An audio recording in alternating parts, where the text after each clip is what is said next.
কিন্তু এদের মধ্য থেকে যারা বলে যে আল্লাহ তুমি আমাকে দুনিয়ার মধ্যে যেটা উত্তম ওটা দান করো এবং পরকালে তুমি আমাকে উত্তম জীবন দান করো এবং জাহান্নামের আগুন থেকে তুমি আমাকে মুক্ত করে দাও, উলাইকা, আল্লাহ সুবহানাহু ওয়া তাআলা বলছেন উলাইকা লাহুম নাসিবুম মিম্মা কাসাবু, এই ব্যক্তি যা কিছু অর্জন করেছে তার এই ইনকাম, তার এই পরিশ্রমের মধ্যে আল্লাহ তাকে দুনিয়াতেও দেবে, পরকালেও দেবে।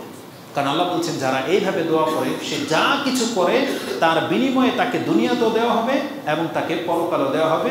আল্লাহু সারিউল হিসাব, আর আল্লাহ অত্যন্ত খুব দ্রুত হিসাব গ্রহণ করে থাকেন। তার মানে কিয়ামতের মাঠে এই ব্যক্তির হিসাব খুব দ্রুত নিয়ে নেওয়া হবে, তাকে বেশি কষ্ট পেতে হবে না। আল্লাহ সুবহানাহু ওয়া তাআলা সেই দিকে ইঙ্গিত করেছেন যেটা আপনি সূরা বাকারার 201 নম্বর আয়াতে পেয়ে যাবেন। এটা হচ্ছে আজকের দ্বিতীয় দোয়া যে রাব্বানা আতিনা ফিদ দুনিয়া হাসানা ওয়া ফিল আখিরাতি হাসানাতা ওয়া কিনা আযাবান্নার। বরাবরের মতো আমি ভেবেছি যে এতটাই মনে হয় যথেষ্ট, কিন্তু সুবহানাল্লাহ আমি নিজেও জানি না যে এই দোয়ার পেছনে এতটা রহস্য লুকিয়ে আছে। আমরা তো এই দোয়া জানি কিন্তু করি না, কিন্তু রাসূলুল্লাহ সাল্লাল্লাহু আলাইহি সাল্লামের জীবনী থেকে যেটা জানা যায়, রাসূল তার জীবনে যত দোয়া করেছে তার মধ্যে এটার পাল্লা সবথেকে ভারী। এই দোয়া যখন তখন রাসূল সাল্লাল্লাহু করতেন, সালাতে বলেন, তাওয়াফের ক্ষেত্রে বলেন, তারপরে ব্যক্তি জীবনে বলেন, রাসূল সাল্লাল্লাহু সব থেকে বেশি বলতেন। এই দোয়া সম্পর্কে একটা হাদিস পেলাম, এটা আগে কখনো আমি আসলে দেখিনি বা শুনিনি। হাদিসটি প্রথমে দেখলাম তিরমিজিতে আছে, সুবহানাল্লাহ, খুঁজে দেখে হাদিস মুসলিমে আছে।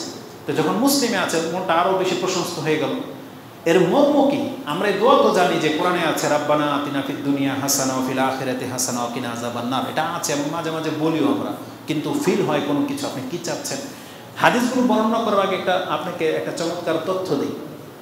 একজন ব্যক্তি বলে যা হুজুর দোয়া করবেন কীভাবে তাড়াতাড়ি সচ্ছল হওয়া যায়, কীভাবে বড়লোক হওয়া যায়, কীভাবে এস্টাবলিশ হওয়া যায়, এই ভাষায় আমাদেরকে বলে। কীভাবে সাকসেস হওয়া যায়, কীভাবে ধনী হওয়া যায় বলে। কোনো ব্যক্তি যদি ধনী হইতে চায়, পয়সাওয়ালা হতে চায়, সুন্দর নারী পেতে চায়, বাড়ি পেতে চায়, আর যদি সে এই দোয়া করে রাব্বানা আতিনা ফিদ দুনিয়া হাসানা, তাহলে জেনে নেন আপনার জীবনে কোনো দিন নসিব নাও হতে পারে।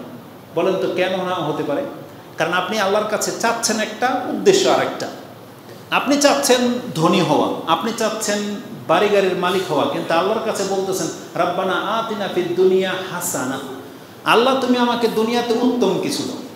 তার মানে আল্লাহ সুবহানাহু ওয়া তাআলা এখন ডিসাইড করবে। কোটিপতি হওয়াটা যদি আপনার জন্য উত্তম হয় তাহলে আল্লাহ আপনাকে কোটিপতি বানাবে, আর যদি গরিব থাকাটাই আপনার জন্য উত্তম হয় তাহলে আপনাকে এই অবস্থায় আল্লাহ রেখে দেবে।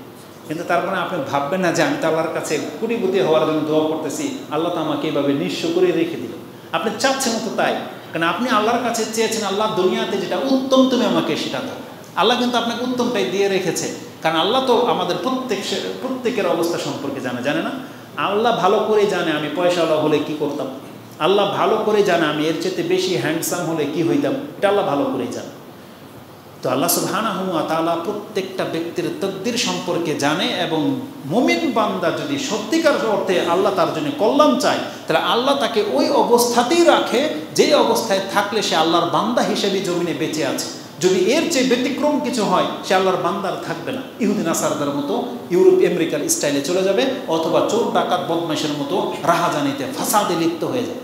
এই জন্য আল্লাহ কিছু মানুষকে এমন পর্যায়ে রেখেছে যে এর 19-20 হতে দেয় না আল্লাহ সুবহানাহু ওয়া তাআলা, তাহলে সে ঘাটতি হয়ে যাবে অথবা জালেম হয়ে যাবে। এই জন্য যারা আমরা ইবাদতে লেগে আছি, দাড়ি রেখেছেন, হারাম খান না, সালাত আদায় করতেছেন, টাকনার উপরে প্যান্ট, হালাল জীবন, এক কথা ইসলামিক যতদূর সম্ভব পালন করে চলতেছেন, কিন্তু আপনার অবস্থার উপরে আপনি সন্তুষ্ট নন, কিন্তু আপনি জেনে নেন আপনার এই অবস্থাটা আপনার কল্যাণের জন্য আল্লাহ করে দিয়েছে। আপনার আমার চেহারা যাদের সুন্দর হয় না, খাটো, বেটে, কালো, বিয়ে হচ্ছে না, অনেক মহিমা বোনদের আছে, জেনে নেন এর এই অবস্থাটাই তার জন্য কল্যাণকর। যদি তাকে আল্লাহ সুবহানাহু ওয়া তাআলা কোনো ফিল্ম স্টারের কোনো নায়িকার মতো সুন্দর করে দিত, এ কিন্তু আর পর্দা করতো না, এ কিন্তু আপনার মতো সৎ ছেলে খুঁজতো না, সে কিন্তু ওই বাজারের মহিলাদের মতো হয়ে যেত। তার এই রূপ তার জন্য এটাই কল্যাণকর। পৃথিবীতে আপনি চোখ ফিরিয়ে দেখেন তো, জাহান্নামী যে সমস্ত মহিলারা আছে তাদের মধ্যে কালো মহিলার সংখ্যা বেশি না সুন্দর মহিলার সংখ্যা বেশি? কীভাবে ডিসাইড করবেন? সুন্দরের প্রতি আপনাদের কোনো রাগ আছে নাকি? রাগ নাই, বরং সুন্দর যত বেশি যারা, তারাই কিন্তু বেহায়াপনার মধ্যে বেশি লিপ্ত, তারাই ফিল্মের জগতে বেশি লিপ্ত, তারাই কাপড়কে খুলে দেয়। কিন্তু যারা অতটা সুন্দর নয় তারা ওই জগতে যায়ও না, তাদেরকে নেয়ও না, বরং তারা বেঁচে আছে। কিন্তু জেনে নেন কোনো কালো মহিলা যদি এই নিয়ত করে যে আমি এর মতো সুন্দর হইতাম, তাহলে আমিও বলিউড বা হলিউড কোনটা কি বলে ওই নায়িকা হতাম, তাহলে সে নায়িকা না হয়েও পাপি।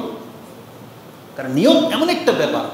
একটা হাদিস আছে, বলেছিলাম কোনো এক বক্তব্যে, যে যেই ব্যক্তি সামর্থ্য রাখে না সেই পাপ করার, কিন্তু তার নিয়তে বদ্ধমূল হয়ে আছে যে আমি যদি কোটিপতি হইতাম তাহলে আমি এই কাজটা করতাম, এই ব্যক্তির মতো, পাপের মতো, যে বিমানের মধ্যে জানা করবে।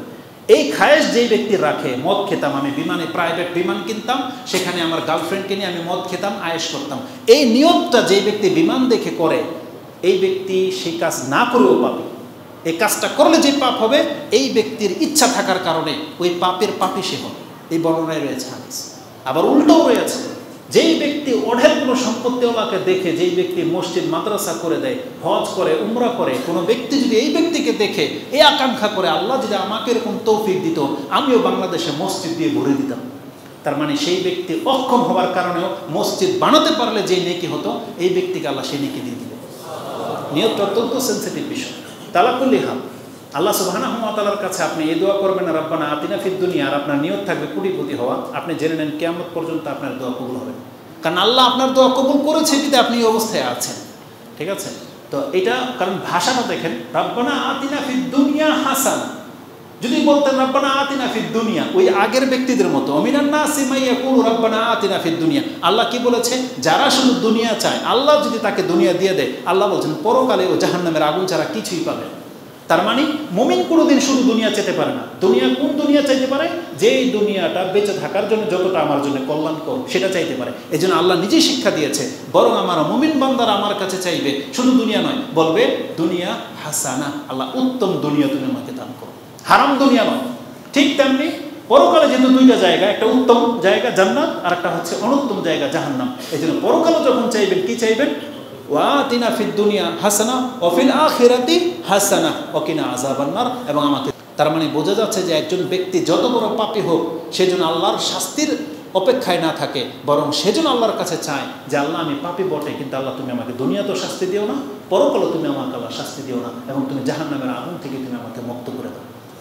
তাহলে আমাদেরকে এই দোয়ার মধ্যে এটা রয়েছে। তার মানে যেই ব্যক্তি রব্বানা আতিনা ফিদ দুনিয়া হাসানা পড়ে, তার মানে আল্লাহ সুবহানাহু ওয়া তাআলা তার পাপের কারণে তাকে দুনিয়াতেও শাস্তি দেবে না, এবং পরকালে আল্লাহ সুবহানাহু ওয়া তাআলা তাকে শাস্তি দেবেন এবং জাহান্নাম থেকে তাকে মুক্ত করে দেবে।